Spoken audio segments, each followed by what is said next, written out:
ایک زمانہ تھا، ایک درخت کو لوگ پوجنے لگے، تو وہاں ایک صوفی تھا، عبادت گزار تھا، شب زندہ دار تھا۔ اسے پتا چلا کہ لوگ درخت کو پوج رہے ہیں، تو اس کے دل میں بڑی غیرت جاگی، توحید کی غیرت ہوتی ہے، وہ جاگی اور وہ کھڑا ہوا، اس درخت کو کاٹ دوں گا جس کو لوگ اللہ کا شریک سمجھ رہے ہیں اور پوج رہے ہیں۔ ہاتھ میں کلہاڑا پکڑا اور اس درخت کو کاٹنے کے لیے نکلا۔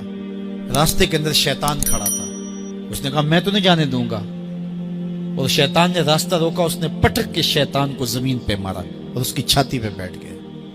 شیطان بہت مکار ہے اور وہ ہر ایک کو ایک طریقے سے نہیں لوٹتا، اس کے بڑے مکر و فریب اور دجل و تلبیسات ہیں۔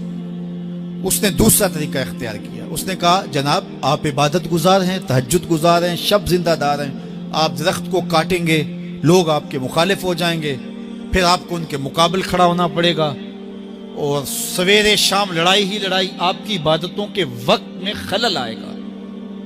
تو آپ نے ان کی قبر میں تھوڑا جانا ہے، آپ کی قبر اپنی ہے، ان کی قبر اپنی ہے، آپ چھوڑیے ان کو۔ اور ساتھ ہی کہا کہ جب آپ مصلی اٹھایا کریں گے تو نیچے سے 1 درہم مل جایا کرے گا آپ کو، تو آپ اس سے اپنے کھانے پینے کا انتظام کر لیا کریں گے اور آپ فارغ البال بھی ہو جائیں گے۔ اس طرح باتوں میں لگایا اور وہ زاہد صاحب واپس آ گئے، نماز پڑھی، مصلی اٹھایا، درہم ملا، بڑے خوش ہوئے اور دلیلیں تراشنے لگے۔ واقعی مجھے کیا لگی، تمہیں غیر سے کیا، تم اپنی نبیڑو، تم اپنی قبر میں جانا ہے، جائیں وہ بھاڑ میں، مجھے کیا لگے، مجھے ان کے بارے میں کیا پوچھا جانا ہے۔ نمازیں پڑھتا ہے، ہر نماز کے بعد مصلی اٹھاتا ہے تو 1 درہم ملتا ہے۔ کافی دن گزر گیا، دل بھی آہستہ آہستہ مردہ ہو گیا۔ ایک دن مصلی اٹھایا تو کوئی درہم نہیں نکلا، پھر دوبارہ کلہاڑا اٹھایا، اٹھا، رستے میں پھر شیطان کھڑا تھا، کہا کدھر جا رہے ہو، کہا درخت کو کاٹنے جا رہا ہوں۔ شیطان نے کہا میں تو نہیں جانے دوں گا۔ اس کو تجربہ تھا کہ میں اس کو پٹک کے زمین پہ مارا تھا، یہ میرے سے طاقتور تو ہے ہی نہیں، اس نے پھر گریبان سے پکڑ لیا، شیطان نے پٹک کے زمین پہ مارا اور چھاتی پہ بیٹھ گیا۔ وہ زاہد صاحب پریشان ہو گئے، شیطان کو کہنے لگے کہ یہ کیسے ہوا، میرا تو تجربہ ماضی کا یہ تھا کہ میں طاقتور ہوں اور تم کمزور ہو، لیکن اب تم نے پٹک کے مجھے زمین پہ مارا۔ تو کہا صاحب اس دن تم اللہ کی رضا کے لیے جا رہے تھے، آج تم درہم کے لیے جا رہے ہو۔ تو جب عمل میں خلوص نہیں رہتا تو پھر عمل نہیں رہتا، عمل میں قوت نہیں رہتی، پھر سجدے بے روح ہو جاتے ہیں، نمازیں بے ذوق ہو جاتی ہیں، صفیں کج دل پریشاں، سجدے بے ذوق کہ وہ جذب اندروں باقی نہیں۔ نماز روزہ حج زکوٰۃ سب کچھ ہے باقی مگر تو باقی نہیں۔ پھر سب کچھ چلتا رہتا ہے لیکن رسم ہوتی ہے، لا یبقى من الاسلام الا اسمہ ولا یبقى من القرآن الا رسمہ۔ پھر قرآن پڑھا جاتا ہے، رسم ہوتا ہے، قرآن دل کو پھر نہیں بدلتا، اس لیے کہ رسم ادا ہو رہی ہوتی ہے۔ جب رسم ادا ہو رہی ہو تو پھر قرآن دل کو نہیں بدلتا۔ جب قرآن کے اوپر ماں کے پیار کا کوئی بدل موجود ہے، وہ کہتے ہیں کہ سمندر کی پاتال تک تو شاید کوئی پہنچ گیا ہو، لیکن ماں کے پیار کا کنارہ آج تک کسی کو نہیں ملا۔ ماں جب بولتی ہے تو اس کے لہجے میں جبریل بولتا ہے، ماں جب مسکراتی ہے تو لگتا ہے جنت کی ساری کلیاں کھل اٹھی ہیں، ماں جب پیار سے دیکھتی ہے تو لگتا ہے آسمان سے رحمتیں اتر رہی ہیں۔ اللہ کی رحمتوں کا مجسم روپ دیکھنا ہو تو وہ ماں کے پیار کا رنگ ہے۔ اولاد کے لیے اس کے سینے میں دھڑکتا ہوا دل اور محبتوں کا آباد جہان۔ ایک شاعر ہوا ہے تابش، اس نے تو قیامت ڈھا دی نا کہ ایک مدت سے میری ماں نہیں سوئی تابش، میں نے ایک بار کہا تھا مجھے ڈر لگتا ہے۔ یہ ماں کے پیار کا روپ ہے۔ مجھے بتائیے ماں اولاد سے اتنا پیار کیوں کرتی ہے، دکھ جھیل لیتی ہے، اولاد کا پیٹ پالنے کے لیے کسی کے گندے برتن بھی مانجنے پڑے تو ماں اس سے بھی گریز نہیں کرتی۔ شہر میں آ کر پڑھنے والوں بھول گئے ہو کس کی ماں نے کتنا زیور بیچا ہے۔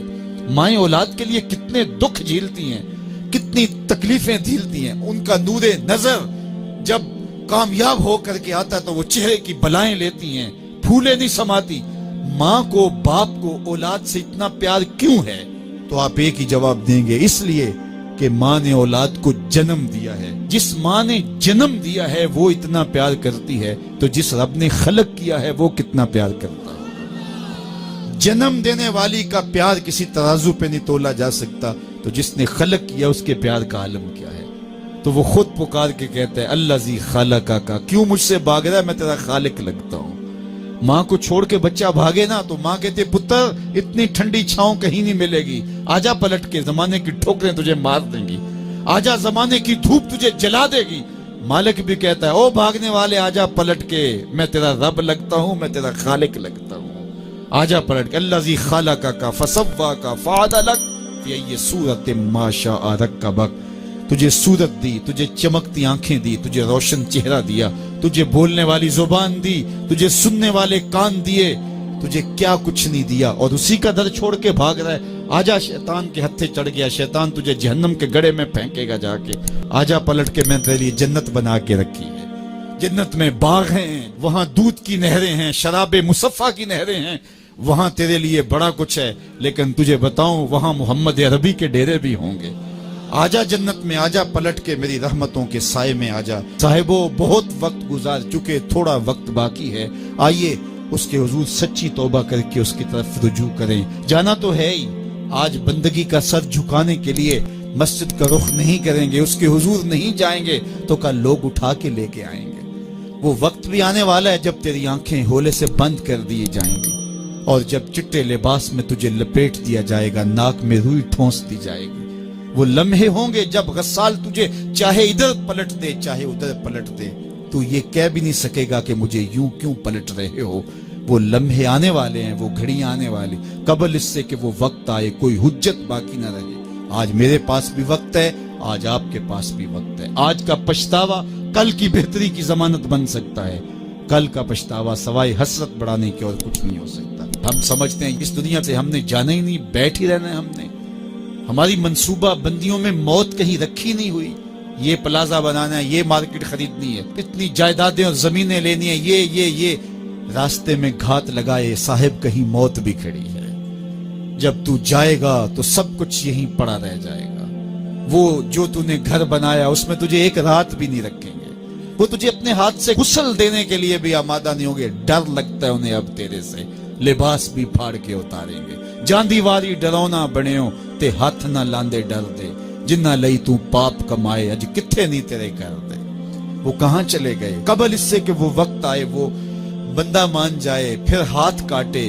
قیامت کے دن بندہ کہے گا مالک ایک دفعہ بھیج، سجدے سے ساری نہیں اٹھاؤں گا، صدقہ کروں گا، یہ کروں گا، وہ کروں گا، لیکن کہا جائے گا نہیں، تجھے بڑا موقع دیا، تیرے پاس مسلح آئے، تیرے پاس عالم آئے، تیرے پاس کتابیں نازل ہوئی، نبی آئے، پیغمبر آئے، رسول آئے، تیرے سامنے جنازے اٹھے، روز ڈوبتا سورج تجھے کچھ بتاتا تھا، لیکن تو نے کسی سے عبرت حاصل نہ کی اور زندگی آوارگی میں گزاری۔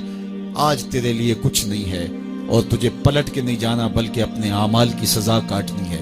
پھر پچھتانے سے بہتر نہیں کہ آج پچھتا لے، اپنی مختصر سی زندگی کو اللہ کی راہ پہ لے آئیں۔ آج موقع ہے، آج فرصت ہے، آج سا بھی نے کھلے راہ بھی نے، انج ٹوک نوکھڑے ٹکڑے نہیں، ٹر پویں تے پینڈے مک جاندے، کار بیٹھیاں فاصلے مکنے نہیں۔ آج وقت ہے، آج فرصت ہے، اس فرصت کو غنیمت سمجھیے اور اپنی زندگی مالک کے چوکھٹ پہ لگا دیے۔ اس کی رحمتیں آواز دے رہی ہیں، یا ایھا الانسان ما غرک بربک الکریم، او بھاگے ہوئے انسان آجا پلٹ کے، تیرا رب بڑا ہی کریم ہے۔ آجا آجا، تو نے پھر بھی تو آنا ہی ہے، پھر جو منہ چھپا کے آتا